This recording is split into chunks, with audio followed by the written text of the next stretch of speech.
ሰላም ቅዱሳን በጌታ የተወደዳችሁ እንዴት አላችሁ? የእግዚአብሔር ጸጋና ሰላም ከሁላችን ጋር ይሁን። ዛሬ ደግሞ እንግዲህ ለክርስቶስ የተሸነፈ አእምሮ በሚል ሐሳብ ወደ እናንተ ደግሞ መጥቻለሁ። እንግዲህ በዚህ ሐሳብ ዙሪያ ከመጽሐፍ ቅዱስ አንጻር የተሸነፈ አእምሮ ለጌታ የተሸነፈ አእምሮ ምን አይነት ነው? የአእምሮ አይነቶች ምን አይነት ነው? ለአጋንንት ወይንም ለዲያብሎስ በቀላሉ ሊጠቁ የሚችሉ አእምሮዎች ምን አይነት ናቸው? ዲያብሎስ የሚያጠቃቸው አእምሮዎች የትኞቹ ናቸው? የሚሉትን በስፋት እናያለን ማለት ነው። እንግዲህ ቻናሉን ሰብስክራይብ በማድረግ ከኛ ጋር አብረው እንግዲህ እግዚአብሔርን ሐሳብ እንዲከፋፈሉ በጌታ ፍቅር ጠይቃቸዋለሁ። እንግዲህ አእምሮ የነፍሳችን አንዱ ክፍል ነው። እንግዲህ አእምሮ ያለው በጭንቅላታችን ውስጥ የተቀመጠ አንዱ የነፍሳችን አንዱ ክፍል ነው። ተሰርቶ ያለቀ ወይንም የተመረቀ ማንም የለም በዚህ ምድር ላይ ሲኖር እኔ ሙሉ ሰው ነኝ፣ እኔ ከዚህ በኋላ ምንም አያስፈልገኝም፣ በራሴ ሙሉ ነኝ ብሎ ያለቀ ተሰርቶ ያለቀ አስተሳሰቡ የአስተሳሰብ ጫፍ ላይ የደረሰ የማስተዋል ጫፍ ላይ የደረሰ ማንም ሰው የለም በምድር ላይ። ሁሉም ሰው እየተሰራ ቀን በቀን እየተሰራ በተለያዩ ነገሮች ራሱን አፕዴት እያደረገ እየተገነባ ነው የሚሄደው እና ማንም ሰው በዚህ ምድር ላይ ተሰርቶ ያለቀ ወይም የተመረቀ ማንም ሰው የለም። በመንፈስ ዓለም ውስጥ ያለው መሰራት ብቻ ነው። መንፈሳዊ ነገር ውስጥ ያለው ሁልጊዜ ትሰራለ፣ ሁልጊዜ እየተሰራ ነው። ልክ ግንባታ እንደሚገነባ አንዱ በአንዱ ላይ እየተሰራ እስከ ፍጻሜ እንደሚሄድ የኛም እንግዲህ የፍጻሜው ቀን እስኪደርስ ድረስ እየተሰራን ነው የምንሄደው። ምክንያቱም ማንም ሰው በመሰራት ላይ ያልሆነ ማንም የለም በዚህ ምድር ላይ ስንኖር። መንፈስ ዓለም ውስጥ መንፈሳዊ ህይወት ላይ ሁላችንም እየተገነባን ያለው ቀን በቀን እየተሰራ ወደ ፍጹም ሙላቱ እስክንደርስ ድረስ እየተሰራን እንሄዳለን ማለት ነው። እንግዲህ በእግዚአብሔር ዓለም ውስጥ መምሰል እንጂ መሻሻል የሚባል ነገር የለም። እግዚአብሔርን እየመሰልን እንሄዳለን። ተሻሽለናል፣ አይ አሁን ቆንጆ ሁኔታ ላይ ነው የሚባል ነገር የለም። ስለዚህ ሁልጊዜ እግዚአብሔርን እየመሰልክ ነው የምትኖረው ማለት ነው። ምክንያቱም ሌላ የዚህ ዓለምን ጉዳይ ምናልባት አንድ ነገር ሰርተ ሌላውን ማሻሻል ትችል ይሆናል። በመንፈስ ዓለም ውስጥ ግን ሁልጊዜ እግዚአብሔርን በመምሰል ሁልጊዜ እግዚአብሔር መልኩን በእኛ ላይ በመግለጥ እሱን እየመሰልን ነው የምንኖረው እንጂ ተሻሽለናል፣ አሁን በቃ ምንም አያስፈልገንም የምንለው ጉዳይ አለም። ስለዚህ በእግዚአብሔር ዓለም ውስጥ እግዚአብሔርን በመምሰል ህይወት ውስጥ ነው የምንሄደው። አእምሯችን የጦር ሜዳ ጣቢያ ነው። ዲያብሎስ ሁልጊዜ ሀሳብ ወርውሮ የሚሰጠው ለአእምሯችን ክፍል ነው። ስለዚህ ይህ አእምሮ መልካምም ያስባል፣ ክፉ የሆነውን ነገር ያስባል። ስለዚህ ሰይጣንም የሚዋጋል ሙሉ ሰውነታችን ሊያሳድፍ ወይንም ሊያዋርድ የሚችለው እዚህ አእምሯችን ላይ በሚፈጥረው ጦርነት ነው። ስለዚህ የአእምሯችን ክፍል የጦርነት ጣቢያ በመሆኑ የምናስበው ነገር ሁሉ ህይወታችንን፣ ነፍሳችንን፣ ሰውነታችንን የሚቆጣጠር ነው። ስለዚህ የዲያብሎስን ሽንገላ እንድናሸንፍ የምናስበው ስለ እግዚአብሔር ቃል፣ ስለ እግዚአብሔር መገኘት መሆን ካልሆነ በሌላ ጉዳይ ሰይጣን ወርውሮ ለሚሰጠን ለሚያቀብለን ሐሳብ ስፍራ የምንሰጥ ከሆነ በዛ ጦርነት ተሸናፊ እንሆናለን።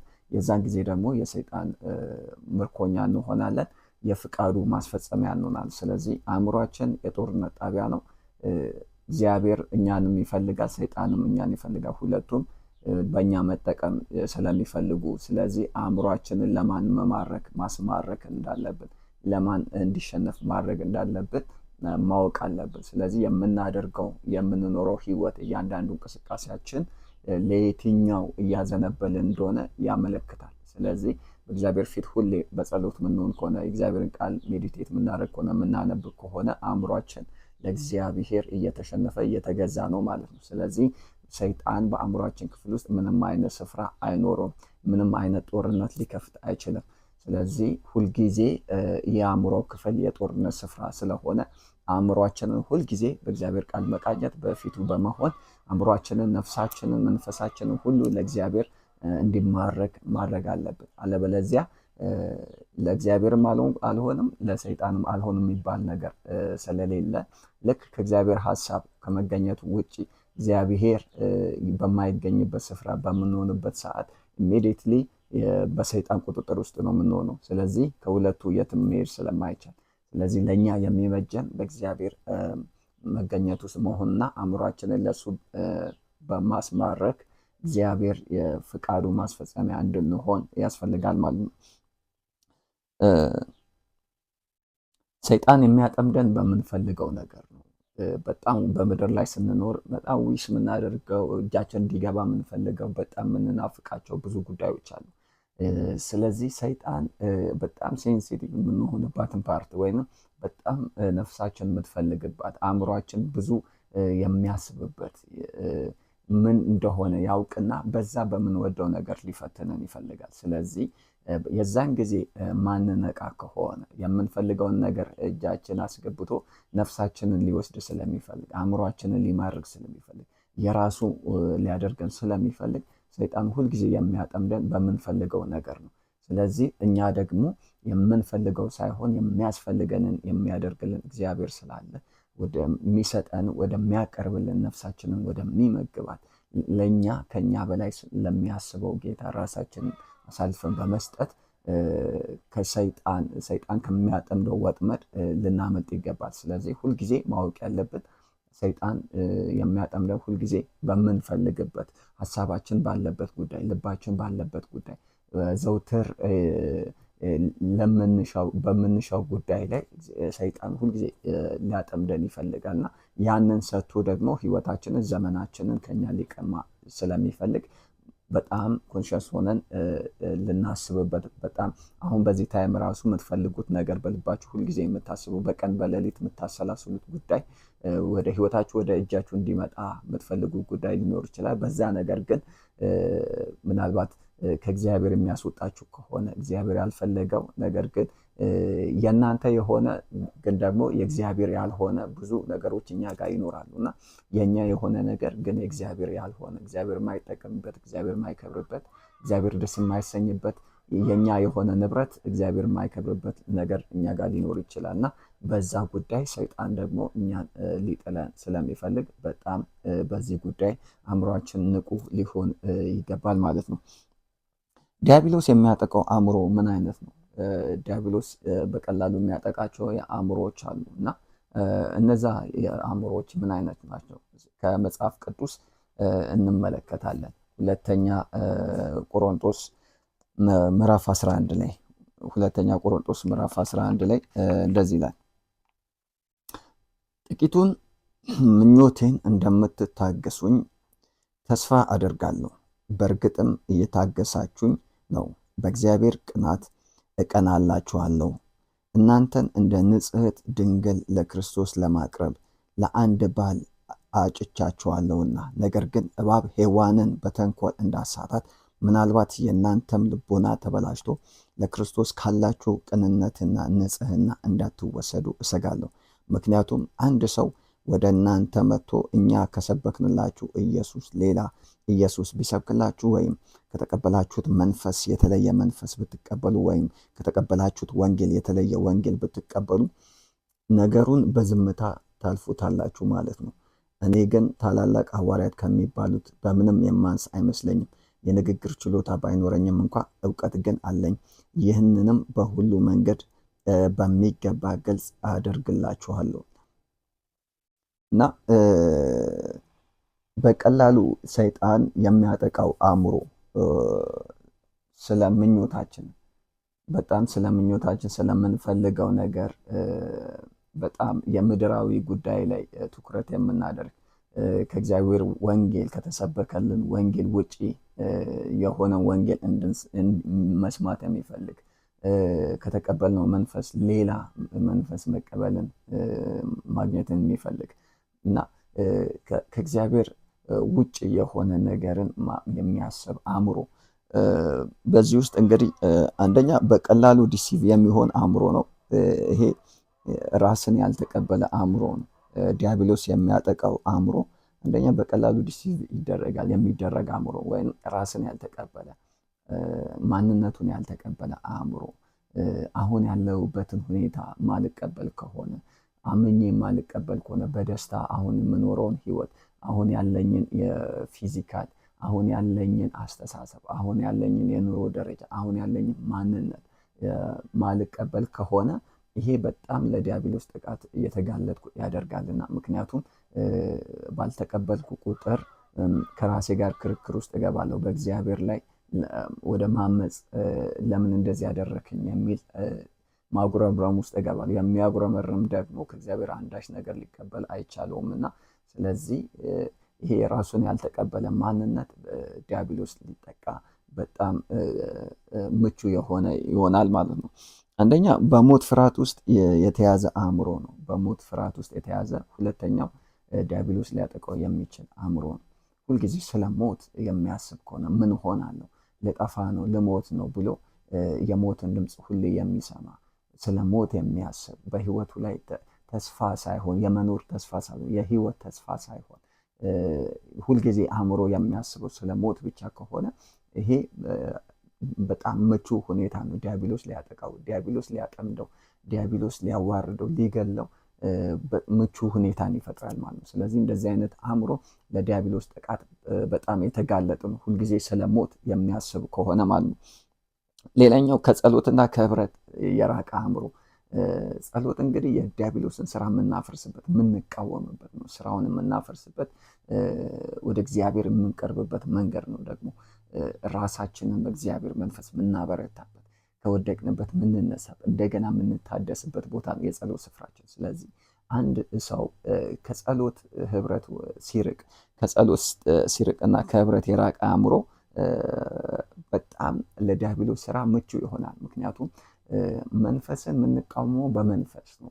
ምክንያቱም የመንፈስን ስራ በስጋ ልንቃወም ስለማንችል፣ ስለዚህ የዲያብሎስ ስራው ሁሉ የመንፈስ ስራ ነው።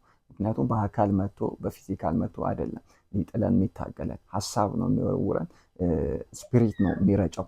ስለዚህ ያንን የክፉ ስፒሪትን ብሎክ የምናደርግበት የምንከለክልበት እኛን እንዳያገኘን እኛ ላይ እንዳይሰለጠን የምንከለክልበት በሌላ መንፈስ ስንሞላ ነው። ስለዚህ ያ ደግሞ በጸሎት ስንሆን ነው፣ በህብረት ውስጥ ስንሆን፣ በአንድነት በእግዚአብሔር ፊት ውስጥ ስንሆን ይሄን የዲያብሎስን ሐሳብ ሽንገላውን ሁሉ እንቋቋማለን። ስለዚህ አንድ ሰው ከጸሎት ወይም አንድ አእምሮ ከጸሎትና ከህብረት እየራቀ በሄደ ቁጥር በጣም ምቹ ሁኔታን ይፈጥራል። ዲያብሎስ እንደፈለገ ሊያደርገው ምቹ ሁኔታን ይፈጥራልና ስለዚህ ይሄ እንደዚህ አይነት ሁኔታ ያለ ከጸሎት እየራቅን ከሆነ ከህብረት እየራቅን ከሆነ አት ዘ ሴም ታይም ዲያብሎስ የሚሰራበትን ግራውንድ በአእምሯችን ላይ እየፈጠርን ይሆናል።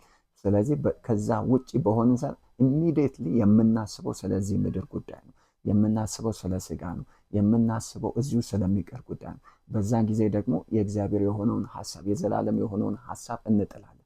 በዛ ሰዓት ለሰይጣን ምቹ ሁኔታ ምቹ ኢንቫይሮንመንትን በእኛ ላይ እንደፈለገ እንዲያደርግ ምቹ ሁኔታን እንፈጥራለን ማለት ነው። ስለዚህ ከጸሎትና ከህብረት የራቀ አእምሮ ለዲያብሎስ ጥቃት በጣም የተጋለጠ ይሆናል ማለት ነው። ሌላኛው ሊለየን ያልቻለ የኃጢአት ልምምድ፣ ሁልጊዜ የተለማመድ ነው፣ ህይወታችን ያደረግነው የኃጢአት ልምምድ በጣም በቃ ሁልጊዜ ዴይ ቱ ዴይ የዕለት ዕለት ኑሯችን እስኪመስል ድረስ ከኛ ጋር የቀጠለ ቆርጠን ያልጣል ነው፣ ያልተው ነው፣ ያልተለየ ነው። የኃጢአት ልምምድ ሁልጊዜ የምናደርገው ኖርማል ያደረግነው በጣም ከኛ ጋር ከመቆየቱ የተነሳ ሁልጊዜ ከማድረጋችን የተነሳ ህይወታችን ሆኖ የቆየ ይሄ ለዲያብሎስ ለሰይጣን ጥቃት በጣም በር ከፋች ይሆናል፣ ምቹ ሁኔታን ይፈጥራልና ስለዚህ ኃጢአት የምንለማመደው ካለ በጣም ልንለየው ፈልገን አቅም ያጣንበት ከሆነ በጣም የተቸገርንበት ከሆነ ወደሚረዳን ወደ ጸጋው ዙፋን ፊት በእምነት መቅረብ ነው፣ በጸሎት በእግዚአብሔር ፊት መሆን ነው። መጸለይ ቢያቅተን በፊቱ በቃ ስሙን ዝም ብለን መጥራት በቃ መጸለይ ባንችል እንኳን በቃ መቃተት ባንችል እንኳን ዝም ብለን ስሙን መጥራት እግዚአብሔር አንድ ቀን ደግሞ ከዛ ያን ነገር ከህይወታችን ነቅሎ ያውጧል። ስለዚህ ይሄ ያልተለየ የኃጢአት ልምምድ በጣም ከህይወታችን ላይ ያልተለየ የኃጢአት ልምምድ ለሰይጣን ለዲያብሎስ ጥቃት በጣም ምቹ ሁኔታን ይፈጥራል ማለት ነው። እንግዲህ ብዙ አይነት አእምሮዎች አሉ። ብዙ አይነት አእምሮዎች አሉ። ከመጽሐፍ ቅዱስ አንጻር ነው የምንመለከተው። ምክንያቱም ሀሳባችን መጽሐፍ ቅዱስ ላይ መሰረት ያደረገ ስለሆነ ማለት ነው። ስለዚህ ብዙ አይነት አእምሮዎች አንዱ ታላቅ አእምሮ የሚባል ነው። እንግዲህ በአንደኛ ሳሙኤል ላይ ስናይ ስለ አቢግያ የተነገረ አእምሮ በጣም ታላቅ አእምሮ፣ መልካም ነገር የሚያስብ አእምሮ፣ የእግዚአብሔርን ነገር የሚያስብ አእምሮ ታላቅ አእምሮ ነው። እንግዲህ ይሄ አቢግያን ነው አቢግያን የምትወክለው ስለ ታላቅ አእምሮ እንግዲህ በአንደኛ ሳሙኤል መጽሐፍ ላይ ማለት ነው። ሌላኛው ሰነፍ አእምሮ ወይንም የሚያቃልል አእምሮ። ሰነፍ አእምሮ ደግሞ አለ፣ ነገርን የሚያቃልል አእምሮ። አንደኛ ሳሙኤል ምዕራፍ 25 ቁጥር 3 ላይ እንመለከታለን። አንደኛ ሳሙኤል ምዕራፍ 25 ቁጥር 3 እሺ እንደዚህ ይላል። የሰውየው ስም ናባል የሚስቱም ስም አቢግያ ነበረ። እርሷም አስተዋይና ውብ ነበረች። ባሏ ግን ባለጌና ምግባረ ብልሹ ሰው ነበረ። እርሱም ከካሌብ ወገን ነበረ። እና ሰነፍ የሚያቃልል አእምሮ ወይም ሰነፍ አእምሮ ምንድነው? በጣም ባለጌ የሆነ እና ምግባረ ብልሹ የሆነ አእምሮ፣ በጣም ሰነፍ የሆነ ሌላውንም መልካም የሆነውን ነገር የሚያቃልል በጎ የሆነውን ነገር የሚያቃልል ነው። ይሄ ባለጌና ምግባር ብልሹ የሆነ አእምሮ ያለው ሰነፍ የሆነ አእምሮ ማለት ነው። በዚህ በአንደኛ ሳሙኤል ምዕራፍ 25 ቁጥር 3 ላይ እንደምናየው ማለት ነው። አቢግያ ግን ምን ይላል?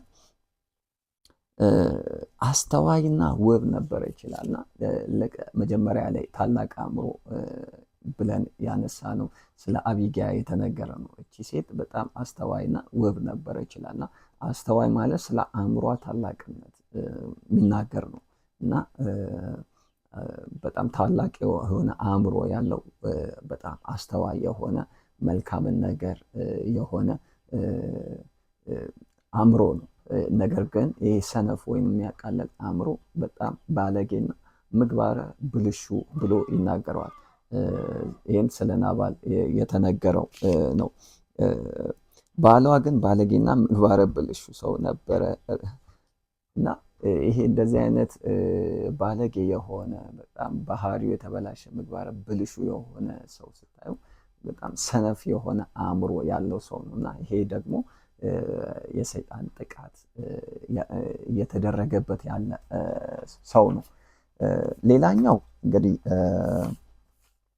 ሌላኛው አእምሮ ኃጢአት የሚወድ አእምሮ አለ። ኃጢአት ደግሞ የሚወድ አእምሮ አለ። ምሳሌ 6:34 ላይ እንመለከታለን።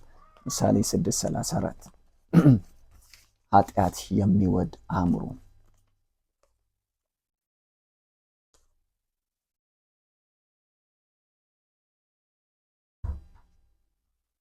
ኃጢአት የሚወድ አእምሮ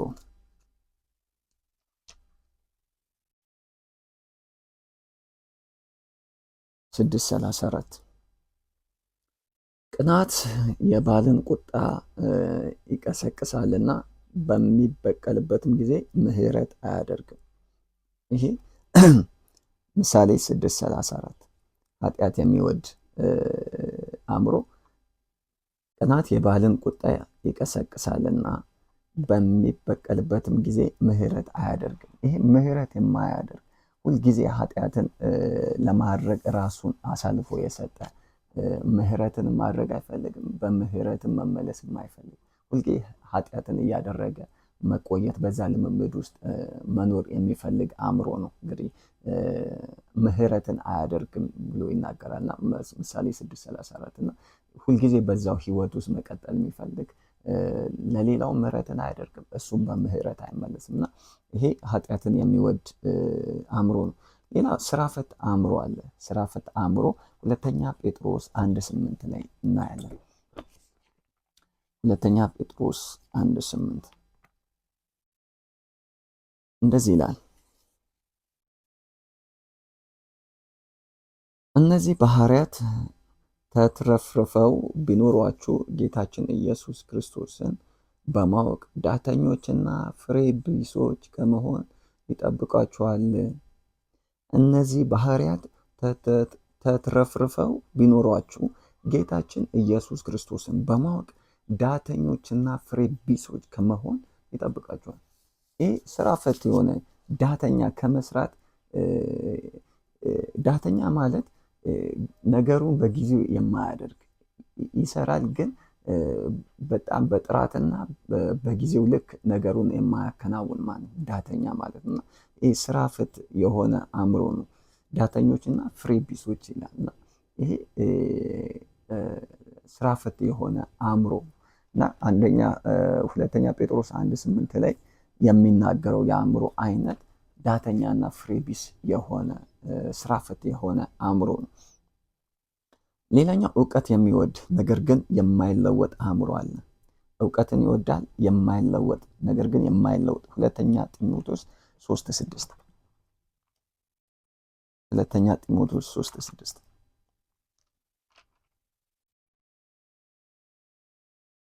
እሺ እንደዚህ ይላል። እነርሱም በየቤቱ ሾልከው እየገቡ የኃጢአት ብዛት የተጫናቸውን በተለያየ ክፉ ምኞት ውስጥ ገብተው የሚዋልሉ መንፈሰ ደካማ ሴቶችን የሚያጠምዱ ናቸው።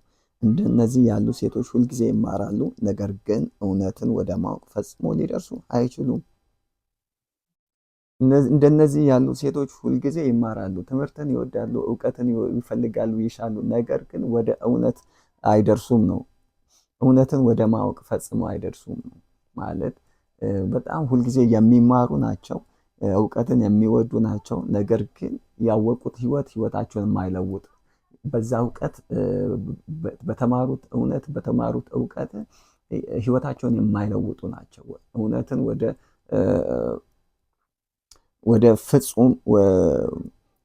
እውነትን ወደ ማወቅ ፈጽሞ ሊደርሱ አይችሉም ይላልና ጭራሽ በዛ የተማሩት እውነት ለህይወት የማይሆናቸው ተምረዋል፣ አውቀዋል፣ ነገር ግን ያ እውቀት ያ ትምህርት ለህይወት ያልሆናቸው ናቸው ነው። ስለዚህ እንደዚህ አይነት አእምሮ ያለው አለ፣ እውቀትን የሚወድ ነገር ግን የማይለወጥ አእምሮ አለ። ሁለተኛ ጢሞቴዎስ 3:6 ላይ የሚታደስና የተማረከ አእምሮ ደግሞ አለ። ሁልጊዜ የሚታደስ እና የተማረከ ለጌታ የተሸነፈ ሁልጊዜ ራሱን እያደሰ በመንፈስ ቅዱስ እግዚአብሔር መገኘት ራሱን እያደሰ የሚኖር ህይወት አእምሮ ደግሞ አለ። ሉቃስ 24:45 ላይ እንደዚህ ይላል። ሉቃስ 24:45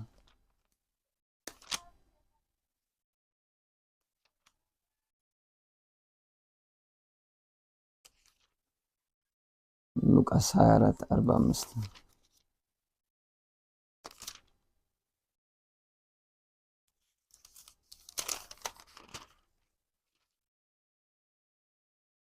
እሺ። በዚህ ጊዜ ቅዱሳት መጻሕፍትን እንዲያስተውሉ አእምሯቸውን ከፈተላቸው፣ እንዲህም አላቸው፣ እንዲህ ተብሎ ተጽፏል፣ ክርስቶስ መከራን ይቀበላል፣ በሦስተኛው ቀን ከሙታን ይነሳል፣ ከኢየሩሳሌም ጀምሮ ለሕዝቦች ሁሉ ንስሐና የኃጢአት ስርየት በስሙ ይሰበካል።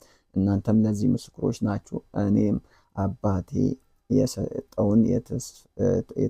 የሰጠውን ተስፋ እልክላችኋለሁ። እናንተ ግን ከላይ ኃይል እስክትለብሱ ድረስ በኢየሩሳሌም ከተማ ቆዩ። በዚህ ጊዜ ቅዱሳን መጻሕፍትን እንዲያስተውሉ አእምሯቸውን ከፈተላቸው ይላል ሉቃስ 24:45 ላይ። እነዚህ የሚታደሱ እና ይሄ የተማረከ የተሸነፈ አእምሮ ያላቸው ሰዎች ናቸው። ጌታ አእምሯቸውን መጻሕፍትን እንዲያስተውሉ አእምሯቸውን የከፈተላቸው ሰዎች ሁልጊዜ የሚታደሱ ነው። በቃሉ እውነት፣ በቅዱሳን መጻሕፍት እውቀት፣ በቃሉ እውነት ሁልጊዜ አእምሯቸው እየታደሰ የሚሄዱና ለጌታ የተሸነፈ አእምሮ ነው ማለት ነው። ስለዚህ እነዚህ ሁሉ የአእምሮ አይነቶች ናቸው። አእምሮን እንዴት ነፃ እናወጣለን? እንዴት አጋንንት ከሚሰራበትን ስራ እንዴት ነፃ ከራሳችን ከስጋ ፍቃድ እንዴት አእምሯችንን ነፃ እናወጣለን? አንደኛ በፍቃዳችን የሰይጣንን ፍቃድ ስንቃወም፣ ወደን የሰይጣንን ሀሳብ ስንቃወመው፣ በህይወታችን ማንፊስት እንዳይገለጥ እንዳይቆጣጠረን አእምሯችን ለእሱ እንዳይሆን በፍቃዳችን የሰይጣንን ሀሳብ መቃወም ስንጀምር አእምሯችንን ነፃ እናወጣለን። ሌላኛው የጠላትን ምሽግ ማፍረስ ስንጀምር፣ የተሰወረውን የጠላትን ምሽግ አእምሯችንን ሊቆጣጠር፣ ህይወታችንን፣ ዘመናችንን ሊቆጣጠር የሚፈልገው በስውር ሆኖ የሚናገር ክፉ ቃልን የሚናገር የጠላትን ምሽግን፣ የተደበቀውን የጠላትን ምሽግን መቃወም ማፍረስ ስንጀምር አእምሯችን ነፃ ይሆናል ማለት ነው። ከሰይጣን ግዛት ውስጥ ከኃጢአት ቀንበር ውስጥ ነፃ እናወጣል። ለጌታ የተማረከ የተሸነፈ ይሆናል ማለት ነው። ሌላኛው ምህረትና ይቅርታ ማድረግ ስንችል ብንበድልም ባንበድልም ለጌታ ብለን ይቅር ምንል ከሆነ ምክንያቱም ይቅርታን የማያደርግ እና ምህረትን የማያደርግ እንግዲህ እግዚአብሔርም ሊቀበለው አይችልም። ስለዚህ ማንም ሊበድለን ይችላል፣ በጣም ሊያሳዝነን ይችላል፣ በጣም የሚያስቆጣ ነገር ሊደረግብን ይችላል፣ ልብን የሚሰብር ጉዳይ በህይወታችን ሊደረግብን ይችላል። በሰዎች ምህረትና ይቅርታን ማድረግ ከቻለን አእምሯችን ከሰይጣን ስራ ሁሉ ነፃ ይሆናል፣ ከሰይጣን ሀሳብ ነፃ ይሆናል። መልካም የሆነውን ሀሳብ፣ የጌታ የሆነው በጎ የሆነውን ሀሳብ ማሰብ ይጀምራል። የጌታ ፍቃድ የሆነውን ብቻ ማሰብ ማሰላሰል ይጀምራልና ምህረትን የማያደርግና ይቅርታን የማያደርግ ሰው ለሰይጣን ስራ ምቹ ሁኔታን ይፈጥራል። ሰይጣን ሀሳቡን እንደፈለገ የሚያከናውንበት የሚፈጽምበትን ምቹ ሁኔታን በአእምሮ ላይ ይፈጥራል። ስለዚህ ሁልጊዜ የይቅርታ ልብ፣ የይቅርታ የምህረት ልብ ሊኖረን፣ አእምሯችን ምህረትን የሚያደርግ መሆን፣ ይቅርታን የሚያደርግ መሆን አለበት። አለበለዚያ ለሰይጣን የተመቻቸ ሁኔታን እንፈጥራለን ማለት ነው። እንደወደደ በህይወታችን እንዲሰለጥንብን መንገድ እንከፍትለታለን። ስለዚህ ምህረትና ይቅርታን የሚያደርግ አእምሮ ከሰይጣን አእምሮን ነፃ እንዲወጣ እናደርገዋለንና ሰይጣን እንዳይሰራበት፣ ሰይጣን እንደፈለገ እንዳያደርግበት መከልከል የሚችል አእምሮ ይሆናል ማለት ነው፣ ምህረትና ይቅርታን ስናደርግ። ሌላኛው የጸሎት ሰው በመሆን ሁልጊዜ በእግዚአብሔር ፊት በመሆን። ጸሎት በጣም ለመንፈሳዊ ሰው ወሳኝ ነገር ነው። ጸሎት ለምድራዊ ጉዳይም ለመንፈሳዊ ነገርም በጣም በጣም በጣም ወሳኝ ጉዳይ ነው። ምክንያቱም ያለ ጸሎት ምንም ነገርን ማሸነፍ ስለማንችል፣ ያለ ጸሎት ተስፋ በውስጣችን ሊጸንቅ አይችልም። ምክንያቱም ማንም ሰው አይዞ ብሎ ከጀርባ ስለመታ ብቻ ልትበረታ አችልም። ስለዚህ የምትበረታው በእግዚአብሔር ፊት በጸሎት ስትሆን፣ በእግዚአብሔር ፊት ፊቱን ስትፈልግ፣ በእግዚአብሔር ህልውናው ስትገኝ የዛኔ ተስፋ ይታደሳል። ይሄ የወረደው ልብ እንደገና መበርታት ይጀምራል። ተስፋ የቆረጥክባቸው እንደገና ተስፋን ማደስ ትጀምራለህ። ስለዚህ እንደገና በጽድቅና በቅድስና በህይወት መኖር ትችላለና ሁልጊዜ የጸሎት ሰው መሆን አእምሯችን ለእግዚአብሔር የተማረከ ይሆናል። ሰይጣን ደግሞ የሚሰራበትን ስፍራ ያጣል። በህይወታችን ምንም አይነት ቦታ አይኖረውም ማለት ነው። ስለዚህ በዚህ ሁኔታ በዚህ አይነት ልክ አእምሯችንን ለእግዚአብሔር እንድንማርክ ያስፈልጋል ማለት። ያልባልሆነበት ጊዜ ግን ኢሚዲየትሊ የሰይጣን ምርኮኛ እንሆናለን። ሰይጣን እንደፈለገ የሚዘባበትበት፣ እንደፈለገ ሀሳቡን የሚያከናውንበት የሰይጣን መሳሪያ ሆነን በዘመናችን እንኖራለን። ስለዚህ ሁልጊዜ በእግዚአብሔር ፊት በጸሎት እንሁን፣ ምህረትና ይቅርታን የሚያደርግ ልብ እንሁን። የሰይጣንን ስፍራ የሰይጣንን ምሽግ የሚያፈርስ መሆን አለብን። ሁልጊዜ በጸሎት እንትጋ። እግዚአብሔር ደግሞ ጸጋውን ዕለት ዕለት እያበዛለን በህይወት በመንፈሳዊ ህይወት እንድንበረታ እንድንጠነክር ወደፊት እንድንራመድ ያደርገናልና ሁልጊዜ ይሄንን በማሰብ ይሄንን በማወቅ ሁልጊዜ እንድንበረታ ይሁን እላለሁ። እግዚአብሔር ዘመናችሁን ይባርክ። እግዚአብሔር ቀሪ ህይወታችሁን መውጣት መግባታችሁን እግዚአብሔር ይባርክላችሁ። እያንዳንዱ ነገር የሚሆነው ከመንፈስ ዓለም ስለሆነ የሚታየው ነገር ከማይታየው እንደሆነ በእምነት እረዳለሁ ይላል እግዚአብሔር ቃልና የሚሆነው እያንዳንዱ በህይወታችን ሆኖ ድርጊት ሆኖ የምናየው በመንፈስ ዓለም ውስጥ የተከናወነ ጉዳይ ነው። መልካምም ነገር ይሁን አስቀድሞ በመንፈስ ዓለም ውስጥ የሆነ ነው። ክፉ የሆነም ቢሆን አደጋ ቢሆን እንኳን የታቀደለት ጊዜ ነው። በመንፈስ ዓለም ውስጥ ታስቦ ታቅዶ የተዘጋጀ ስለሆነ እያንዳንዱ ነገር ከማይታየው ነገር የሚመጣ ጉዳይ ስለሆነ በጣም በማይታየው ዓለም ላይ ኮንሸስ ሆነን ልንጸልይ የታቀደውን የሰይጣንን ሐሳብ ልናፈርስ ሁልጊዜ በጸሎት በእግዚአብሔር ፊት እንድንሆን ላሳስባችሁ እወዳለሁ። እግዚአብሔር የባርካችሁ። ሄቨን ላይፍ የዩቱብ ቻናልን ሰብስክራይብ እንድታደርጉና እንደዚህ ደግሞ እግዚአብሔር በእኔ ውስጥ ያስቀምጠውን ሐሳብ በቻልኩት መጠን እግዚአብሔር ጸጋ በረዳኝ መጠን ወደ እናንተ አቀርባለሁ። እናንተም ከጎኔ ሆናችሁ እንድታበረታቱኝ በእግዚአብሔር ፍቅር ጠይቃችኋለሁ። የእግዚአብሔር ጸጋና ሰላም ከሁላችን ጋር ይሁን። ሰላም።